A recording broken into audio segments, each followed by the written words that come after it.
Hi, my name is Dana Sardano, and this is the Ubuntu Room. I'm so glad you're here. Thank you for joining me. The Ubuntu Room is a place where we discuss all things personal empowerment, all things spiritual development, and everything that falls in between.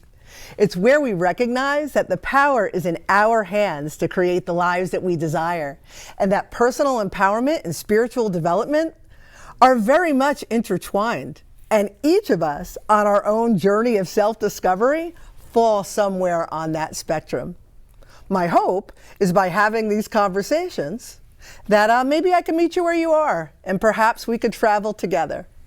So today we are concluding our conversation about the clairs. We've been talking about clairaudience, clairsentience, and clairempathy. And today I want to conclude talking about clairvoyance and claircognizance. Now, clairvoyance is clear sight. I don't want to do a lot about the clairs because we have the questions in the books and we could ask them. I'm just going to give you a little here or there. So clairvoyance, clear sight, comes in a variety of different ways. Excuse me. The obvious, right? You got your seers, you got your visions. People see, my friend Wendy, she sees in like her third eye. She closes her eyes and she actually sees it like a projector. I see, but I don't see like that. I get like impressions, like I see it in wisps. Clairvoyance shows itself in deja vu. It shows itself, this is the big one, in the dream state, in symbols and signs in dreams, in precognitive dreams, like when you dream something that's going to happen and it happens. I've actually had those, and I'm sure somebody in the studio has had them as well. But just to give you a for instance, when I was pregnant with my first daughter, I was pregnant with twins. And I was so excited. You know how you're not supposed to tell people, like in the first trimester, that you're pregnant in case something goes wrong? Not me, not me. I was pregnant with twins. I told everybody. I'm like stopping people at bus stops, like telling everybody that I was having twins. And then one night before I was going to one of my doctor's appointments, I had a dream. And I dreamt that my friend Amy, I was standing next to my friend Amy, and she was on the phone with my friend Lisa, telling her about the babies. And Lisa was telling Amy, doesn't she know she's only having one baby? And I'm listening. And Amy's like, no, she's having two. And I'm yelling, I'm crying. I'm like, tell her I'm having twins, because I was so upset. And I woke up and I was so relieved. But then go to my doctor and find out that one of the twins wasn't viable and I was losing that pregnancy. So it's amazing how you could call it your subconscious, you could call it your higher self, your guides, whatever, how we are warned or given signs to help us navigate our lives. And our dream state, if you could learn how to dissect the signs and signals in our dream state, you would be amazed at how your clairvoyance could evolve. The other thing about clairvoyance that I think is really important, it's the ability to see, but not necessarily literally see. Like this clear seeing can just come in understanding parts to a whole.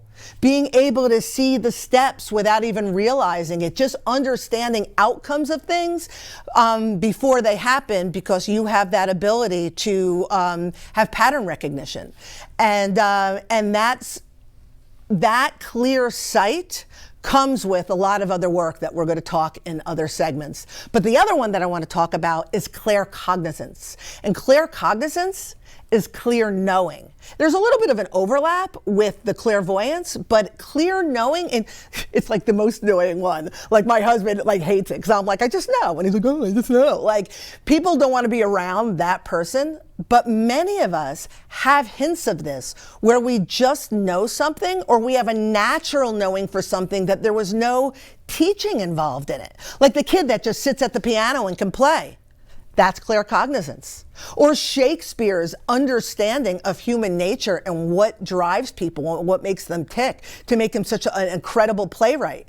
That's claircognizance. In my own life, I'll tell you a little story. In 2021, my whole family got COVID. We dropped like flies. And you know that first week when you have COVID and you're like in bed, you think you're going to die? But the second week, you're in bed, but you're just miserable, but you're forced into stillness. Well, in that stillness, I just laid there. Well, first of all, the first week, again, a mess. But the second week, I just laid there.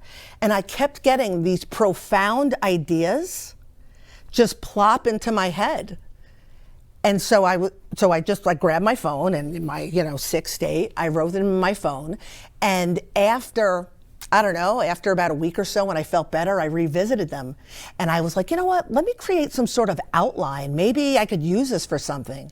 And when I started writing the stuff down, it turned out I was writing 10 Recommendments for Personal Empowerment. I was writing a book that I probably wouldn't have written if I wasn't forced into stillness to have that information, as I say, plop into my head. Think about it. When you're in the shower, sometimes you get some clarity. Or I say when I'm sitting outside staring at the trees, all of a sudden I get an idea that I might not have had before. You're driving in your car and you're spacing out and you have that aha moment. That stillness allows for that information. People call them downloads. I don't much care for that term. But you get downloads, you get this information. So many of us have tinges of clairvoyance, of claircognizance, of clairaudience. But we're distracted by life. We're distracted by the things that are going on in the world around us. We're disconnected. And we're not honing these gifts to assist us to better navigate the world around us. So how do you do that, Dana? How do you hone these abilities? Well, I'll tell you. So in the upcoming segments, I'm going to be talking about, and every time I bring this up, I get so excited, but I'm going to be talking about the chakra system and the aspects of self that correspond with our chakras and how to bring them into balance, and then ultimately how to expand our clairs because of that. And I just want to give you a visual in how I see it, just so we're all on the same page moving forward. Okay, so I'm not trying to impose my belief system on anybody. If it resonates, awesome. If not, take it or leave it. But I just want to explain how I see it. So I believe that there is one all-loving, all-powerful source of energy. The creative source. Call it what you want. Call it God. Call it Hashem. Call it Allah.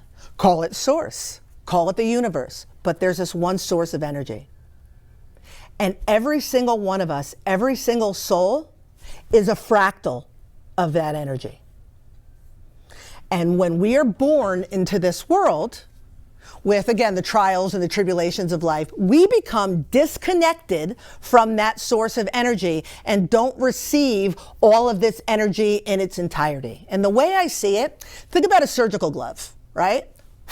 I blow air into a surgical glove, and the air goes in every one of these fingers. But if this glove has a tear or some sort of crease or a hole, all of the air from the creative source isn't going to go into this glove, and it's not going to be in its full potential. So if this glove, this soul, has mommy issues, daddy issues, doesn't live authentically, is unstable, can't love without condition or expectation, doesn't sit outside in nature, doesn't give itself time for stillness, the glove is going to look like this. It's not going to receive its full potential. But handle your mommy issues, handle your daddy issues, live authentically, love without condition, stabilize yourself, go sit outside, take time to meditate. You're going to live in your full potential, in full enlightenment, in your godliness, if you will. And by understanding that we are all the creators of our reality, we are all connected to what we think is outside of us, and it's not. This all creative, powerful source, and we are that. And all we have to do is reconcile our own imbalances. Oh my God, life becomes crazy magical. And your clairs won't seem so weird and wacky and woo. Like I'm the woo-woo lady? No, I'm just speaking the truth.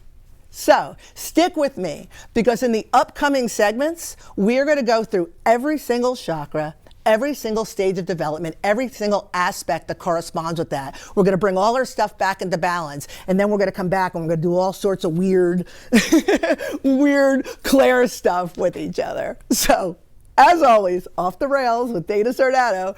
As always, thanks for listening, and Ubuntu.